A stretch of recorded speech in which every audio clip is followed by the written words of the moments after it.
Back to news. ఓటుకు note వ్యవహారంలో ప్రశ్నించేందుకు మూడో రోజు రేవంత్ రెడ్డిని ఏసీబీ అధికారులు కస్టడీలోకి తీసుకున్నారు. మరిన్ని డీటెయిల్స్ రాధాకృష్ణ అందిస్తారు. రాధాకృష్ణ, మూడో రోజు అధికారులు ఏ అంశాలపై దృష్టి పెట్టనున్నారు?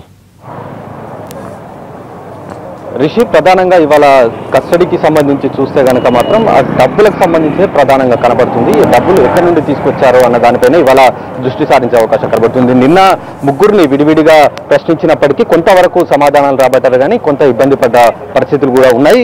రేవంత్ రెడ్డి కొంత అనారోగ్యంగా ఉంది, కొన్ని సమాధానాలు చెప్పలేకపోయాడు అనేది కొంత ఏసీబీ అధికారులు చెప్తున్నారు. దీనికి సంబంధించి ప్రస్తుతం మనతో మాట్లాడడానికి ఏసీబీ రేవంత్ రెడ్డి తరపు న్యాయవాది ఉన్నారు. ఒకసారి ఈ రోజు ఏసీబీ కోర్టులో కూడా అతని బెయిల్ పిటిషన్ పై కౌంటర్ కూడా ఏసీబీ దాఖలు చేయబోతుంది. అసలు ఈ రోజు ఏం జరగబోతుంది, ఇటు కోర్టు కావచ్చు, ఇటు ఏసీబీ కస్టడీలో కావచ్చు, ఒకసారి ఆయన అడిగి తెలుసుకుంటాం. సార్, ఒకసారి కస్టడీ సంబంధించి ఒకటి అనారోగ్యంగా ఉన్నారు, అందుకోసమే ఇవాళ 48 అవర్స్ కూడా ముగిశాయి కాబట్టి ఉస్మానియా ఆసుపత్రికి తరలించడం జరిగింది. అక్కడ వైద్య పరీక్షలు చేస్తున్నారు.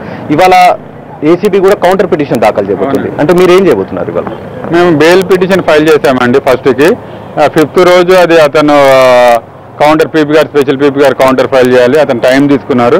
ఈరోజు ఆ బెయిల్ పిటిషన్స్కి పీపీ గారు కౌంటర్ ఫైల్ చేశారండి. దానిపైన ఆర్గ్యుమెంట్స్ ఈ రోజు రేపు అనేది మేజిస్ట్రేట్ గారు డిసైడ్ చేస్తారు. అక్కడ ఉన్న ఆ సీనియర్ న్యాయవాదులు డిసైడ్ చేశారండి బెయిల్ ఆర్గ్యుమెంట్స్ గురించి. ఇక్కడ కస్టడీ గురించి అండి, అతని హెల్త్ బాగాలేదు కాబట్టి అతనికి అంటే 2 days నుంచి సిట్లో అతనికి అంటే మినిమం అతను ప్రత్యేక ఖైదీ, మినిమం ఫెసిలిటీస్ అతనికి ప్రొవైడ్ చేయలేదు.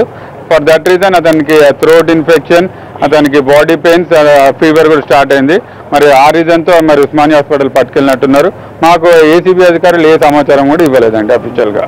అంటే ఒకటి, అధికారులు అడిగిన ప్రశ్నలకి సరైన సమాధానాలు చెప్పలేకపోతున్నాడు, అనారోగ్యం కారణంగా అని చెప్తున్నారు. మీరు మాట్లాడారా రేవంత్ రెడ్డితో? ఏ విధంగా ఉన్నారు? మాట్లాడానండి. అతను అనారోగ్యము కరెక్ట్ బాగాలేదు, కానీ ప్రతి దానికి కూడా కాన్ఫిడెన్స్గా కరెక్ట్గా సమాధానాలు చెప్తున్నాడు అండి. వాళ్ళని సాటిస్ఫై చేస్తున్నారు ఆన్సర్ పరంగా, అన్నిటి కూడా ఆన్సర్స్ కరెక్ట్గా ఇస్తున్నాడు అండి. ఏది కూడా దాచట్లేదు. ఇన్వెస్టిగేషన్లో అతను కోఆపరేట్ చేస్తున్నాడు. వారు అడిగిన సమాచారం ఏసీబీ అధికారులకు అందిస్తున్నాడు. పూర్తి సహకారం వాళ్ళకి అందిస్తున్నారు.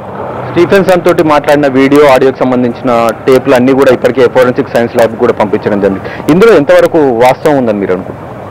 అది ఇక్కడ ల్యాబ్ వీడియో టేప్స్ కానీ ఏది కూడా మా రేవంత్ రెడ్డి గారికి చూపించలేదండి. అతను ఆ రోజు నుంచి కూడా ఇప్పటివరకు కస్టడీలోనే ఉన్నాడు. అతను ఎక్కడ కూడా ఆ వీడియో టేప్స్ అవి ఎక్కడ చూడలేదండి.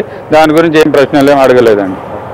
మొత్తానికి రేవంత్ రెడ్డితో పాటు మిగతా ఇద్దరిని కూడా ఉస్మానియా ఆసుపత్రికి తరలించారు. 48 అవర్స్ దాటిన తర్వాత, అంటే కస్టడీలో ఉన్న ఎవరినైనా సరే ఏసీబీ అధికారులు 48 అవర్స్ తర్వాత వాళ్ళని ఆసుపత్రికి తరలించి అక్కడ వైద్య పరీక్షలు చేయించడం అనేది నిబంధనలు ఉన్నాయి. ఆ నిబంధనల ప్రకారం కొద్దిసేపటి క్రితమే కస్టడీలోకి తీసుకున్నారు. సిట్ నుండి కస్టడీలోకి తీసుకున్న తర్వాత నేరుగా ఉస్మానియా ఆసుపత్రికి తరలించారు. అక్కడ ప్రస్తుతం అతనికి వైద్య పరీక్షలు చేస్తున్నారు. ఆ తర్వాత ముగ్గురిని కూడా తిరిగి ఏసీబీ కార్యాలయానికి తీసుకొచ్చిన తర్వాత వాళ్ళని ప్రధానంగా ఈ 50 లక్షల రూపాయలు స్టీఫెన్సన్కి ఇచ్చిన దాన్ని సీజ్ చేసిన ఏసీబీ అధికారులకు సంబంధించిన డబ్బు ఏదైతే ఉందో ఈ డబ్బు ఎక్కడి నుండి తీసుకువచ్చారు అన్న దానిపై కూడా ప్రధానంగా విచారించే అవకాశం కనబడుతుంది. నిన్న దీనిపై కొద్ది వరకు విచారించినప్పటికీ రేవంత్ రెడ్డి మాత్రం తనకు డబ్బుకు సంబంధించిన సమాచారం తెలియదని చెప్పినట్లు కూడా ఏసీబీ అధికారుల ద్వారా మనకు తెలియడం జరిగింది. అయితే ఈ రోజు ఈ డబ్బు ఏ విధంగా వచ్చింది, బ్యాంకు అకౌంట్ల ద్వారా తీశారని చెప్తున్నప్పటికీ ఇందులో వాస్తవం ఉండకపోవచ్చు అనేది ఏసీబీ అధికారులు భావిస్తున్నారు. హవాలా రూపంలో వచ్చి ఉండవచ్చు అనేది ఒకవైపు వాళ్ళు భావిస్తున్నారు. ప్రధానంగా ఈ రోజు మాత్రం ఈ డబ్బుకు సంబంధించిన దానిపైనే విచారణ కొనసాగబోతుంది. ముగ్గురిని